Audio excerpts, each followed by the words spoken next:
À tous et à toutes, chers adhérents de BHC. Un vrai a raconté qu'une fois il était à Rosh Hashanah hospitalisé, il ne pouvait pas se lever. Et il y avait quelqu'un à côté de lui qui n'était pas religieux. Alors il lui a demandé est-ce qu'il voulait prier avec lui aussi dans le livre de Rosh Hashanah. Il a dit non, merci beaucoup, c'est pas pour moi. Mais quand il est arrivé au chauffard, on lui a amené un chauffard pour qu'il sonne. Tout d'un coup, cette personne non religieuse s'est relevée comme ça, il a mis la main sur la tête, il était tout émotionné. Alors le Havreur, il pose la question, qu'est-ce qui t'arrive? Pourquoi c'est tellement, tu voulais prier, c'est pas pour toi, etc. Mais le chauffard, c'est tellement important.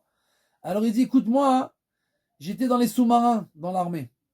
Et quand on est sous l'eau, on plonge, on peut pas parler. Donc on parle avec des sons spéciaux. Il y a plein de sons avec lesquels on parle.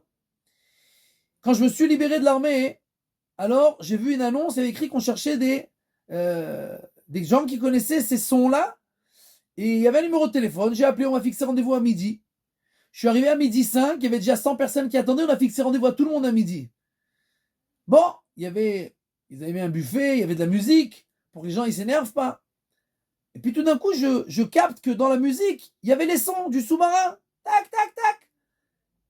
Et je capte que les sons, ils disent, va à la porte du directeur, ouvre et rentre. Je dis, c'est pas possible, j'entends bien, et c'est ce que les sons, ils disent. Je vais directement à la porte, et tout le monde se met à crier sur moi. Non seulement t'arrives en retard, mais tu doubles. Mais c'est ce que les sons, ils disaient. Donc je suis rentré, un quart d'heure après, j'avais signé le contrat. Tout le monde s'est énervé. Le directeur, il sort et dit tout le monde à la maison. Je vous ai convoqué ici pour ceux qui savent entendre les sons. Lui, il est seul à avoir entendu et avoir compris. C'est lui qui a signé le contrat. Cette personne, il raconte que la vérité, c'est qu'il a posé la question à d'autres gens. Ils ont dit, oui, nous aussi, on a entendu. On a vu que personne ne bouge. Alors on a dit, on va pas être différent. C'est une véritable histoire. Mais la morale de cette histoire, c'est qu'on arrive à Rosh Hashanah et on entend des sons du chauffard.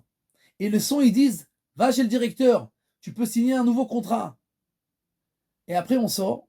Il y a plein de gens qui continuent leur vie. Ils ont aussi entendu. Mais rien ne change. Alors dis, moi, je vais changer. Moi, je vais faire quelque chose. Plein de gens qui ont entendu. Rien ne change, rien ne bouge.